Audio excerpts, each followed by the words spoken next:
হবে, বাইতুল মুকাদ্দাস মুক্ত করেই ছাড়বো ইনশাআল্লাহ। আমাদের মায়া কান্নার গাজাবাসীর কোনো প্রয়োজন নাই, গাজাবাসীর প্রয়োজন অর্থনৈতিক সাপোর্ট। আসসালামু আলাইকুম ওয়া রাহমাতুল্লাহি ওয়া বারাকাতুহু। ইন্নাল হামদুলিল্লাহ নাহমাদুহু ওয়া নুসাল্লি আলা রাসূলিহিল কারীম, আম্মা বা'দ। সম্মানিত তাওহীদ জনতা, আজকে কোনো বয়ান করার মুহূর্ত নয়, কোনো বড় লেকচার দেওয়ার মতো সময় নেই, এবং আজকে বিস্তারিত কোনো কথা বলার মতো পরিস্থিতি আমাদের সামনে নেই। আর কথা অনেক হয়েছে, বয়ান অনেক হয়েছে। আমরা বিশ্বব্যাপী এই মানবতা ধ্বজাধারীদের যে অপতৎপরতা।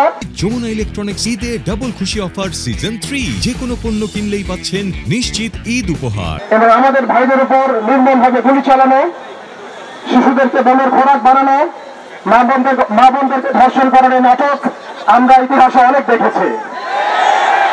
কথা অনেক হয়েছে, এখন কাজ করার সময়।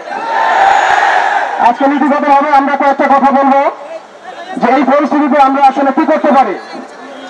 সর্বপ্রথম যে বিষয়টি আমি দৃষ্টি আকর্ষণ করতে চাই, সেটা আমি আমার মাননীয় এবং শ্রদ্ধেয় ওলামায়ে কেরামের দৃষ্টি আকর্ষণ করতে চাই। আমি দৃষ্টি আকর্ষণ করতে চাই ইসরায়েলের এই বর্বরতার বিরুদ্ধে একমাত্র গ্রহণযোগ্য কার্যকরী সমাধান যে জিহাদ ফি সাবিলিল্লাহ, এই ফতোয়াটাকে সুস্পষ্ট করতে হবে। সর্বপ্রথম আমাদেরকে জিহাদের ফতোয়া সুস্পষ্ট করতে হবে। জিহাদ ফি সাবিলিল্লাহ ছাড়া ইসরায়েল সংকট, ফিলিস্তিন সংকট সমাধানের দ্বিতীয় কোনো পথ পদ্ধতি যে নেই, এটা আমাদের জনগণকে বোঝাতে হবে। ওযু, গোসল, নামাজ, রোজার মাসালা যেভাবে শিখি, ঠিক সেভাবে জিহাদ ফি সাবিলিল্লাহর মাসালাও শিখতে হবে। প্রতিটা নিজামের মধ্যে, পাঠ্যপুস্তকের মধ্যে এই মাসালার বিষয়গুলো, এর ফরজিয়াতের বিষয়গুলো অন্তর্ভুক্ত করতে হবে। দ্বিতীয় কথা যেটা বলতে চাই, ইসরায়েল একা শক্তিশালী হয় নাই। সুদীর্ঘ সময় পর্যন্ত ব্রিটেন তাকে সহযোগিতা করেছে। তারাই একত্রে হাত মিলিয়ে অটোম্যানদের উৎখাত করেছিল। এর পরবর্তীতে পুরো পশ্চিমা বিশ্ব তাকে সহযোগিতা করেছে, আজও করে যাচ্ছে। আমরা ইসরায়েলের ব্যাপারে সোচ্চার, কিন্তু তার বন্ধুদেরকে আমরা যদি বন্ধুরূপে গ্রহণ করি, তাহলে এটা হবে একটা বিচারিত, একটা মুনাফিকি আচরণ। আজকে ইসরায়েল টিকে আছে আমেরিকার উপরে। আমরা সুস্পষ্ট বলতে চাই, এই সাপের মাথা ইসরায়েল নয়, এই সাপের মাথা, মূল মাথা হচ্ছে আমেরিকা। আমরা সাপের লেজ নিয়ে কথা বলছি, কিন্তু মাথার কনসুলেট ঘেরাও করার মতো সাহস আমাদের হচ্ছে না। তাদের প্রতিনিধিকে দেখে আমরা জিজ্ঞাসাবাদ করার মতো সাহস আমাদের হচ্ছে না।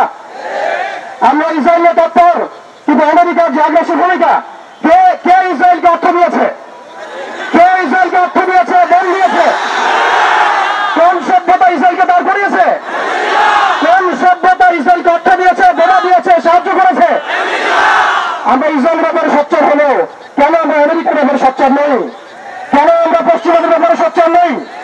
আমার উচিত হবে তাদের সকলের সাথে বন্ধুত্বপূর্ণ সম্পর্ক ছিন্ন করা। প্রত্যেকটা মুসলিম কান্ট্রি থেকে ইসরায়েলের সাথে যাবতীয় কূটনৈতিক তৎপরতাকে ছিন্ন করা। শুধু তাই নয়, আরেকটা বিষয় আছে, আমরা মৌলিক ইসরায়েল সম্পর্কে সচেতন। আমাদের বাড়ির পাশে নতুন একটা ইসরায়েলের জন্ম হয়েছে, এই ব্যাপারে আমরা সচেতন নই।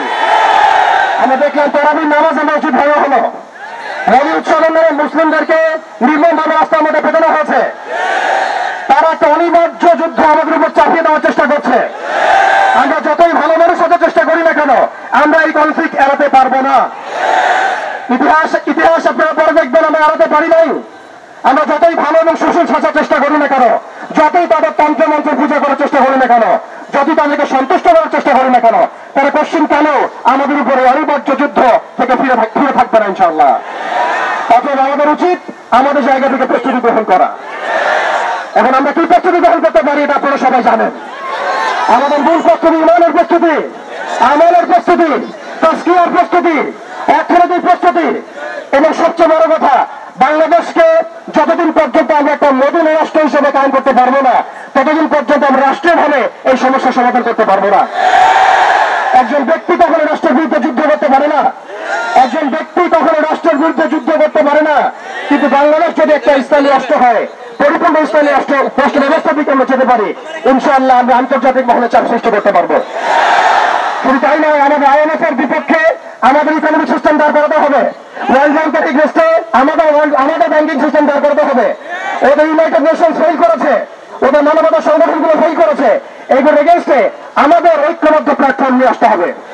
এজন্য অবশ্যই আমাদেরকে একটা ইসলামিক রাষ্ট্রের দিকে যেতে হবে।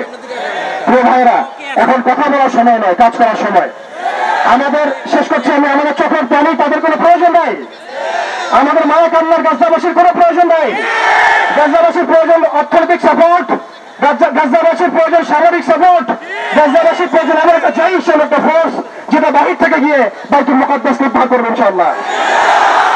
আর আপনারা ভবিষ্যৎবাণী শুনে রাখবেন, ইনশাআল্লাহ আযজা ওয়া জাল আল্লাহ রাব্বুল আলামিন এই বান্দাদের মধ্যেই এমন একটা জৈশ, এমন একটা দল আল্লাহ পাক সৃষ্টি করে দিবেন ইনশাআল্লাহ।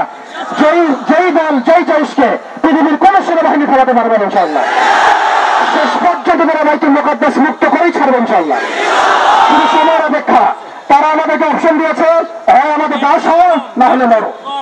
শেষ কথা, তারা আমাদেরকে অপশন দিয়ে দিয়েছে, হয় আমাদের দাসত্ব করবো না হলে মরবো।